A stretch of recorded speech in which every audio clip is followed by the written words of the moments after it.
మంచిది. ఈ రోజుతో మనం దీనిని ముగించుకుందాము. సరే. 1, 2 ఎపిసోడ్‌లకు విరామం అంటూ వచ్చింది. ఈ విరామం వలన ఎంతమందికి జ్ఞాపకం ఉందో గాని ఇది 3 అనుకుంటున్నాను. విప్రక్రియను ఆనందించుట. సరే. మనము 3వ భాగంలో ఉన్నాము. వాక్య ధ్యానం నిమిత్తము లూకా సువార్త 6వ అధ్యాయము 46వ వచనమును చూద్దాము. ఈరోజు కొన్ని లేఖన భాగాలు చూద్దాము. కొన్ని వచనాలు రాసుకుందాము. కొన్నిటిని చదువుకుందాము. అయితే నేను ఈరోజు ఇంకా దావీదు జీవితం గురించి విస్తరించి మరింతగా మాట్లాడాలనుకుంటున్నాను. దావీదు జీవితము మరియు అలాగే మరికొన్ని విషయాలు కూడా మనం చూద్దాము. ఈరోజు మీరు నిశ్చయంగా ఆశీర్వదించబడతారని నేను ఆశిస్తున్నాను. ఎందుకనగా మనము మన వ్యక్తిగత ప్రక్రియ విధానంలో మనము యేసు వలె మార్చబడతాము. ఇది ఎన్నడూ నిలిచిపోదు. అద్భుతం కదా! మనమందరము కూడా ఆయన వలె మార్పు చెందుతాము. సంపూర్ణ సంతోషంతో మన ఈ యొక్క ప్రయాణంలో ఎంతగానో సంతోషిస్తాము. అవును. మనము ఈ యొక్క ప్రయాణమును సంతోషంతో కొనసాగిద్దాము. బాధపడుతూ కాదు, సంతోషంతో. మనము రాజు వలె మార్చబడుటకు, రూపాంతరము చెందుటకు మన యొక్క భావోద్రేకములను మనము నియంత్రించుకోవలసి ఉన్నది. అయితే దేవుడు మనకు తన పరిశుద్ధాత్మను ఇచ్చియున్నాడు. ఆయన శక్తిమంతుడు. సరే, మనము లూకా 6వ అధ్యాయంను చూద్దాము. దేవా, ఈ వాక్కును బట్టి వందనాలు. పరిశుద్ధాత్ముడా, ఈ లేఖనముల ద్వారా నీ ప్రత్యక్షతను మా అందరికీ అనుగ్రహించమని అడుగుచున్నాను. యేసు నామంలో మీరు ప్రతి ఒక్కరికి పరిచర్య చేయండి. వినునట్లు మా చెవులను తాకండి. అర్థం చేసుకోవడానికి సహాయం చేయమని యేసు నామంలో అడుగుచున్నాను. నేను చెప్పు మాటల ప్రకారము మీరు చేయక, ప్రభువా ప్రభువా అని నన్ను పిలుచుట ఎందుకు? నా యొద్దకు వచ్చి నా మాటలు విని వాటి చొప్పున చేయు ప్రతివాడును ఎవని పోలియుండునో మీకు తెలియజేతును. వాడు ఇల్లు కట్టవలెనని ఉండి లోతుగా త్రవ్వి బండ మీద పునాది వేసిన వాని పోలియుండును. వరద వచ్చి ప్రవాహము ఆ ఇంటి మీద వడిగా కొట్టినను అది బాగుగా కట్టినందున దాన్ని కదిలింపకపోయెను. అయితే నా మాటలు వినియు చేయని వాడు పునాది వేయక నేల మీద ఇల్లు కట్టిన వాని పోలియుండును. ప్రవాహము దాని మీద వడిగా కొట్టగానే అది కూలిపడెను. ఆ ఇంటి పాటు గొప్పదని చెప్పెను. అయితే ఆ బండ మన ప్రభువైన యేసయ్య అయ్యున్నారు. మనము చూస్తున్నాము, యేసుక్రీస్తు వారు తన శిష్యులను తన యొద్దకు వారిని పిలుచుకున్నారు. యేసు ప్రతి ఒక్కరిని పిలుచుకొని ఉన్నారు. మీరు ఆయన పిలుపును వినియున్నారు. మీరు ఆయన యొద్దకు వచ్చి నేర్చుకోవాలని ఆయన కోరుచున్నాడు. మీరు ఆయన వలె ఉండాలని మనకు బోధిస్తున్నాడు, నేర్పిస్తున్నాడు. మరియు ఆయన మనలను వెంబడిస్తున్నాడు. దేవునికి మహిమ. ఆయన ప్రేమతో వెంబడిస్తున్నాడు. ప్రభువైన యేసయ్య మన జీవితంలో కొన్నింటిని అనుమతిస్తుంటాడు. కొన్నిసార్లు మనకు అర్థం కాదు ఎందుకు ఇలా అలా జరుగుతున్నాయనే విషయం. ఏదేమైనా ఆయన నన్ను ప్రేమిస్తూ ఉన్నాడు. సరేనా? దేవుడు మనలను ప్రేమిస్తున్నాడు గనుక యేసయ్య శిష్యులుగా ఉండుటకు పిలుస్తున్నాడు. ఎందుకనగా మనం ఆయన సారూప్యంలో ఉండాలని కోరుతున్నాడు. మన లక్ష్యం ప్రకారము మనము ప్రయాణించాలి. స్తోత్రం. ఆయనలో మనకు లక్ష్యం ఉందని మనకు ఆనందాన్ని కలుగజేస్తుంది కదా. మనము మన రక్షకుని కొరకు జీవించాలి. అవును, ఏ ఒక్కరికి మన నిర్ణయ కాలం అనేది తెలియదు. మనం క్రమక్రమంగా మన యొక్క లక్ష్యం ప్రకారం మనము జీవించాలి. ప్రస్తుతం మనలో ఉన్న దానిని బట్టి మనం మన భవిష్యత్తు కొరకు జీవించాలి. ప్రసంగిలో అది మీలో ఉందని చెప్తూ ఉంది. మీలో పెట్టాడు. దేవుణ్ణి తెలుసుకోవాలనే ఆశ ప్రతి ఒక్క మనుష్యునిలో ఉన్నది. వేరేవి వారిలో ఉన్నప్పటికీ అయినా సృష్టికర్తను గూర్చి దేవుడు వారి హృదయంలో పెట్టి ఉన్నాడు. నేను ఖచ్చితంగా చెప్తున్నాను. అందుచేతనే అనేక మంది సువార్తను ఆలకించి సువార్త ద్వారా యేసును వారు అంగీకరిస్తూ ఉన్నారు. మనకి సువార్త పాటలు కూడా దీన్ని గూర్చి చాలా ఉన్నవి. అవును, అది నిజం. అవును, ఇది నిజము. ప్రతి శోధన వెనుక కూడా మరింత బలము పొందుట కొరకే. ఆయన యొక్క నామము ఎంతో సుందరమైన నామము. మీకా నామం అంటే ఇష్టం కదా. ఆ యొక్క నామంలో సమస్తమును గ్రహించి మనము పొందుకొనగలము. అవన్నీ దేవుని నిబంధన నామములై ఉన్నవి. అయితే ఆ యొక్క నామములో దేవుడు సమస్తమును అనుగ్రహిస్తాడు. అందును బట్టి దేవునికి స్తోత్రం కలుగునుగాక. మన లక్ష్యం ప్రకారం జీవించాలి. మనలో ఉన్న భవిష్యత్తు దానికే మన విశ్వాసమును అనుమతించాలి. సరే, మన భవిష్యత్తు మన వర్తమానమును అధిగమించాలి. నేను దీని గుండా వెళ్తున్నాను. ఇది ప్రయాణము. కనుక నా యొక్క విశ్వాసమును భవిష్యత్తు కొరకు అనుమతించాలి. ఆయనే నా వర్తమాన కాలమును నియంత్రించువాడు. ఇది ఒక ప్రక్రియ విధానమై ఉంది. విశ్వాసంలో ఉండుటకు. సరే, మన మార్గంలో ఏం వచ్చినా విశ్వాసంలో నిలిచి ఉండాలి. హెబ్రీలకు రాసిన పత్రిక 11వ అధ్యాయంలో విశ్వాసమును గూర్చి మాట్లాడుతుంది. నేటి కొరకు కూడా అది వ్రాయబడి ఉంది.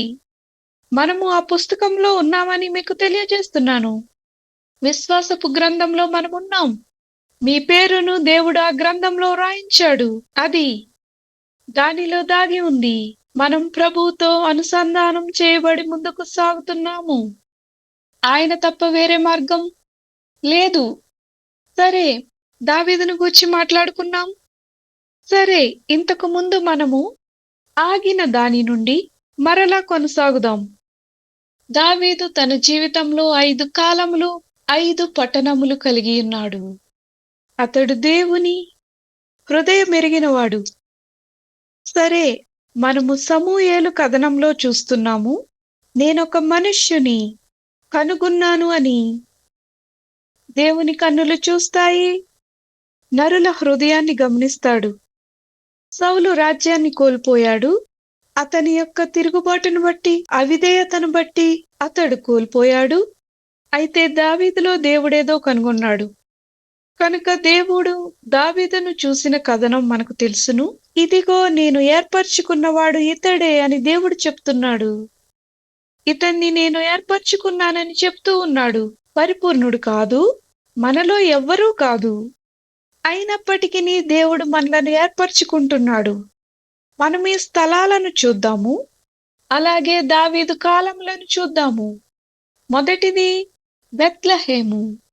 సరే, దావీదు ఏ విధంగా 3 పర్యాయములు అతడు ఎలా అభిషేకించబడ్డాడో చూసాం. అభిషేకించబడిన రాజు బెత్లెహేము, హెబ్రోను మరియు యెరూషలేము. ఇవి దావీదు ఇంకనూ పరిపాలన చేయక మునుపు అతడు పొందుకున్నాడు. అతడి ప్రక్రియ గుండా వెళ్ళవలసి వచ్చింది. కొన్నిసార్లు క్రొత్త నిబంధనలో, కొన్నిసార్లు క్రొత్త నిబంధన సంఘంలో ఈ ప్రక్రియ విధానం లేదనుకుంటాము. అయితే మనము యేసు వలె మార్చబడుటకు ఇలా వెళ్ళవలసి ఉంది. శోధన, పరీక్షలు మనకు ఉన్నాయి. మనము దేవుని యొక్క రాజ్యంలో ప్రవేశించాలంటే శ్రమలు, శోధనల గుండా వెళ్ళాలి. మీ యొక్క పేరు దాని మీద ఉంటుందని నేను చెప్తున్నాను. సరే, నీవు ఆ మార్గం గుండా వెళ్తావని దేవునికి తెలుసు. ఆయన మనకు తోడుగా ఉంటాడు. మనం చేస్తామని దేవునికి ముందుగానే తెలుసును. సరే, ఆయన మన తల వెంట్రుకలన్నీ కూడా లెక్కించి ఉన్నాడు. ప్రియులారా, నా యొక్క తల్లి గర్భంలో నన్ను రూపించిన వాడు ఆయనే. అయితే ఆయనకు నా వ్యక్తిత్వము, పరిస్థితి తెలుసును. సమస్తము ఆయనకు తెలుసు గనుక ధైర్యంగా ఉండగలను. నాకంటే ముందు ఆయనకు నేను తెలుసును. ఆయన నన్ను ఏర్పరచుకొని ఆయన నన్ను పిలుచుకొని ఉన్నాడు. సరే, అయితే మనం కొన్నిసార్లు తిరుగుబాటు చేస్తుంటాం, కొన్నిసార్లు పిచ్చి పనులు చేస్తుంటాం. అయినను మనలో ఎవరిని విడిచిపెట్టకుండా ప్రతి ఒక్కరిని ప్రేమిస్తున్నాడు. మనము తిరిగి జన్మించబడి ఉన్నాము. సరే, మొదటిగా బెత్లెహేము. బెత్లెహేం అనగా రొట్టెల గృహము. సరేనా? బెత్లెహేము నుండే దావీదు. దేవుడు దావీదును అక్కడ నుండి రాజుగా అభిషేకించి ఉన్నాడు. సరే, మొదటి సమూయేలు 16వ అధ్యాయము. సమూయేలు యెహోవా వీరిని కోరుకొనలేదని చెప్పి, నీ కుమారులందరూ ఇక్కడున్నారా అని యెషయిని అడుగగా, అతడు ఇంకనూ కడసారి వాడున్నాడు, అయితే వాడు గొర్రెలను కాయుచున్నాడని చెప్పెను. అందుకు సమూయేలు, నీవు వాని పిలిపించుము, అతడిక్కడికి వచ్చు వరకు మనము కూర్చుందుమని యెషయాతో చెప్పెను. ఇతనినే దేవుడు ఏర్పరచుకున్నాడని చెప్పాడు. రాజుని ఎన్నుకోవడానికి ఇక్కడికి ప్రవక్త వచ్చాడు. అతడు కూడా ఈ బాలుని యొక్క పైరూపం చూస్తున్నాడు. అయితే దేవుడు అతని బాహ్య స్వరూపం చూడట్లేదు. దేవుడు అతని యొక్క అంతరంగమును చూచి ఆశ్చర్యపోయాడు. దేవుడు నిన్ను చూస్తున్నాడు. ఇది ఆనందము కదా. అతనిలో ప్రత్యేకమైన లక్షణాలు చూసి దేవుడు సంతోషించుచున్నాడు. అందుకే దేవుడు అతనిని ఏర్పరచుకొని ఉన్నాడు. దేవునిని ప్రేమించుటయే దావీదు యొక్క జీవిత లక్ష్యమై ఉన్నది. తృణీకారం ద్వారా పరీక్షించబడ్డాడు, అయినను దేవునికి నమ్మకంగా ఉన్నాడు. తన అనుదిన జీవితంలో దేవునికి ఎల్లప్పుడూ కూడా నమ్మకంగా జీవించాడు. అతడు యథార్థంగా ఉన్నాడు. సరే, దేవునితో సహవాసం చేసే విషయంలో దావీదు విజయం సాధించాడు. అదే సమయంలో సంగీతకారుడుగా ఉన్నాడు, దేవుని ఆరాధించువాడుగా ఉన్నాడు, దేవుని కీర్తించాడు. అదే విధంగా తన యొక్క తండ్రి ఇంటి బయట ఎవరి చేత గుర్తించబడనటువంటి అనేకమైన కార్యములను దావీదు తన జీవితంలో చేసి ఉన్నాడు. పాశ్చాత్య ప్రజలకు అది చాలా కష్టమైన పని. ఎందుకనగా పాశ్చాత్య ప్రజలు గుర్తింపును కోరుకుంటారు. వారికి లైట్స్ ఉండాలి, కెమెరాలు ఉండాలి. అయితే సంగమా, అది దేవుని చిత్తము కాదు. అది దేవుని నుండి వచ్చింది కాదు. దేవుడు అలా కోరుకోడు. అయితే దావీదు దేవునితో సహవాసంలో విజయం పొందాడు. సరే, కీర్తన గ్రంథము 69లో చూస్తే, సరే, ఇక్కడ దావీదు తృణీకరించబడి ఉన్నాడు.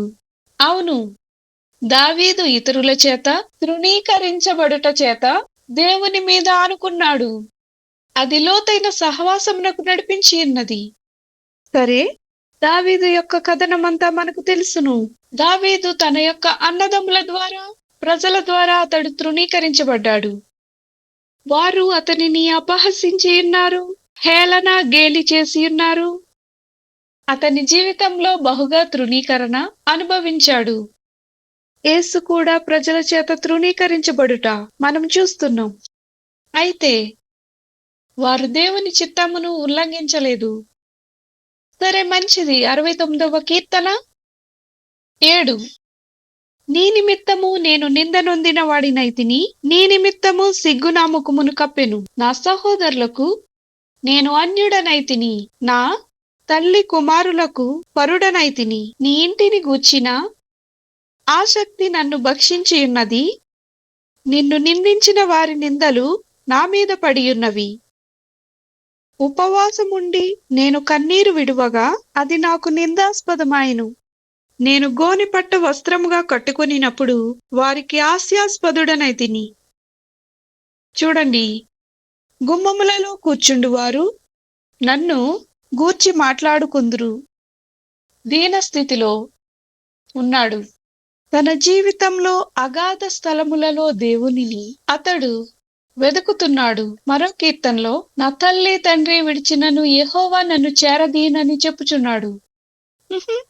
కనుక ప్రియులారా, మీ తండ్రి, తల్లి, సహోదరులు విడిచిపెట్టినప్పటికీ కూడా దేవుడు మిమ్మల్ని చేరదీను. దేవుడు మనలను గూర్చి పట్టించుకుంటాడు. ఆమేన్. మనలను ఆయన ముద్రించాడు.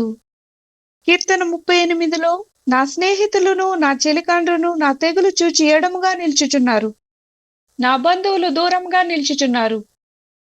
ఇంకా చూద్దాము. నా ప్రాణము తీయచూచువారు ఉరులు ఒడ్డుచున్నారు. దావీదు ఈ స్థితిలో ఉన్నాడు.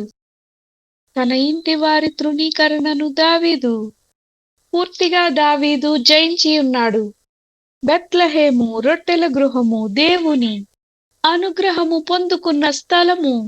అక్కడని దేవుడు దావీదును అభిషేకించాడు.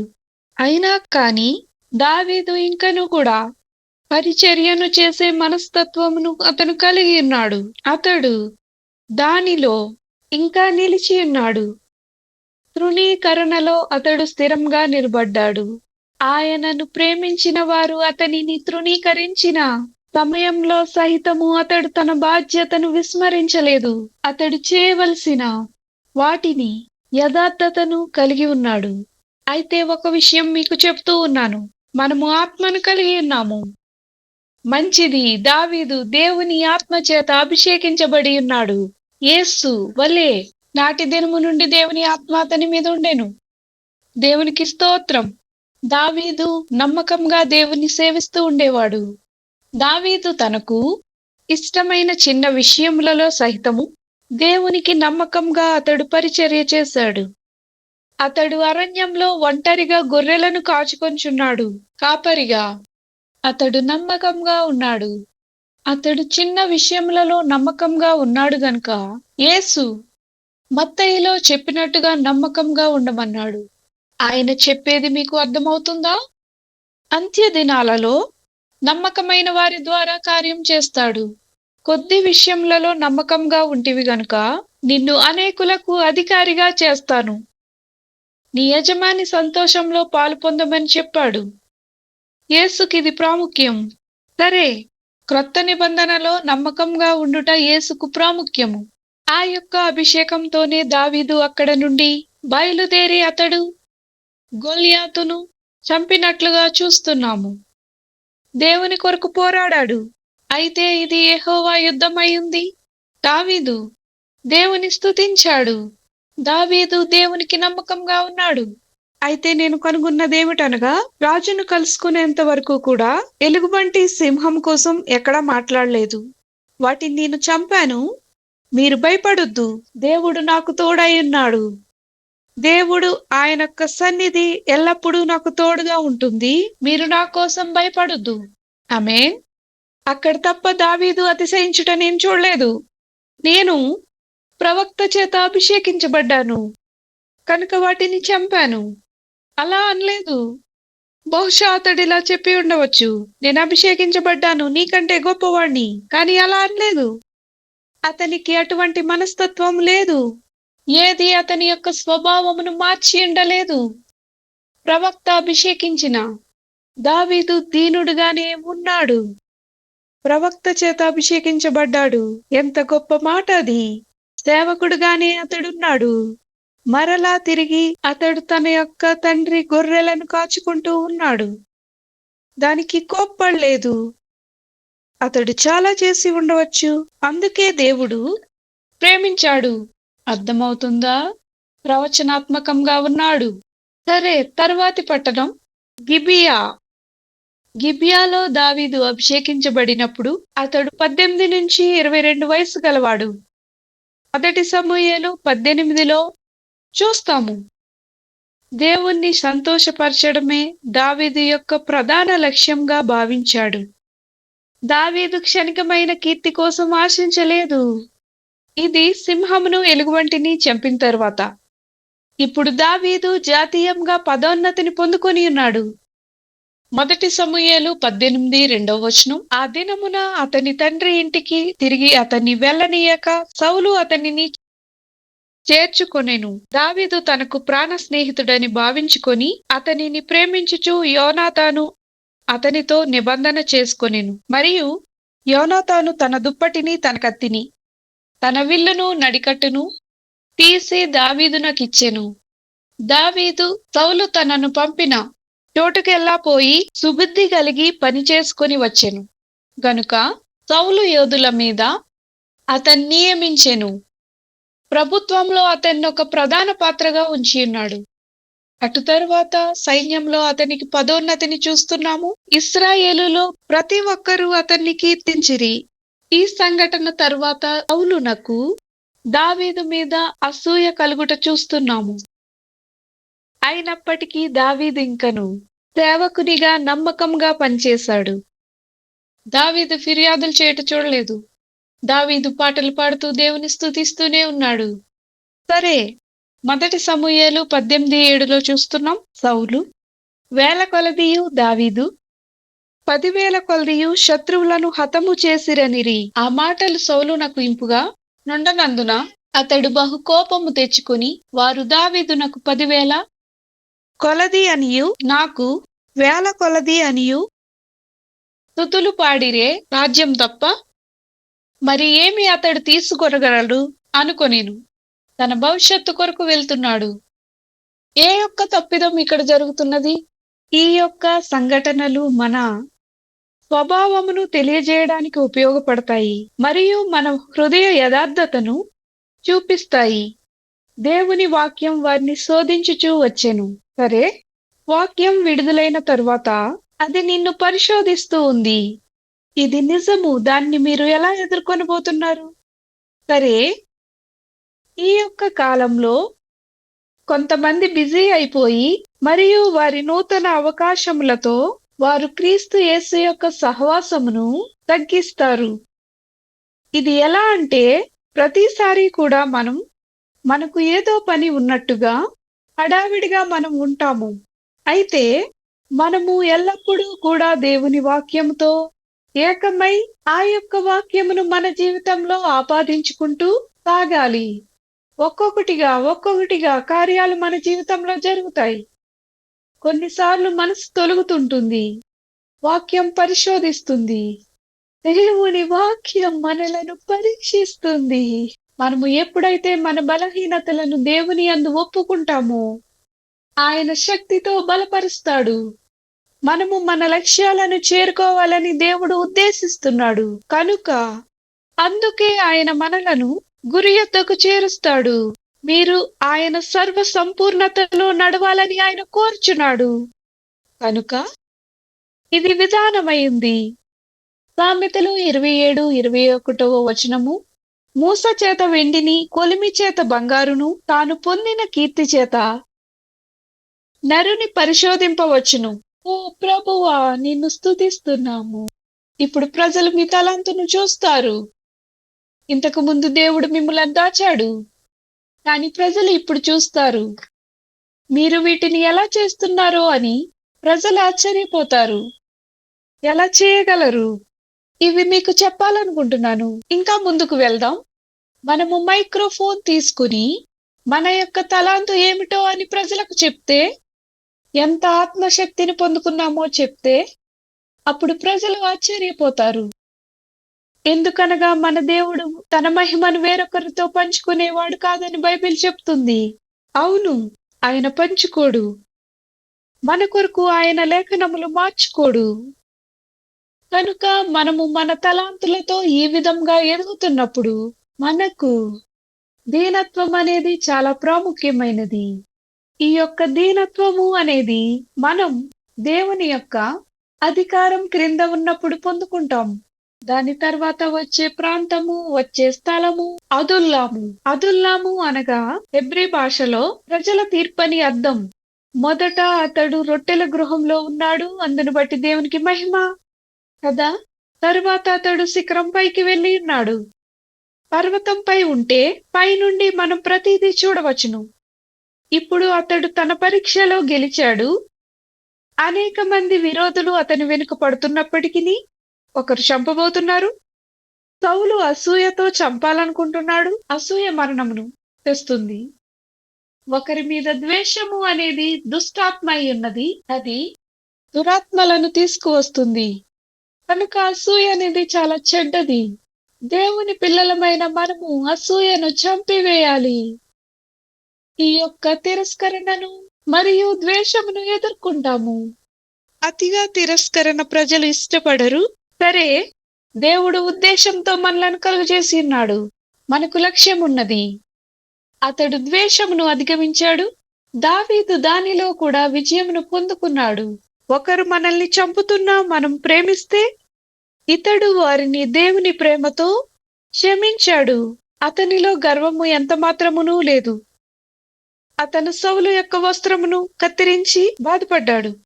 అతడు వెనుకకు వెళ్లి దేవుడు అభిషేకించిన వాణ్ణి ముట్టినందుకు నొచ్చుకొని క్షమించమని దేవుణ్ణి అడిగి ఉన్నాడు. అతడు అనేక శోధనలు ఎదుర్కొన్నాడు. మీకు తెలుసా, మనమందరము గుర్తింపు పొందిన వాళ్ళమే. మనందరికీ అభిషేకం ఉంది, తలాంతులున్నాయి. అయితే తగ్గించుకోవాలి, దీనుడుగా ఉండాలి. ఎప్పుడైతే మన తలాంతులను ఉపయోగిస్తున్నామో మనమింకను దీనులుగా ఉండాలి. మన యొక్క తలాంతులను ఉపయోగించకపోతే, మీరు దేవునిలో ఉంటే దేవుని ధననిధి మీలో ఉందని తెలుసుకోండి.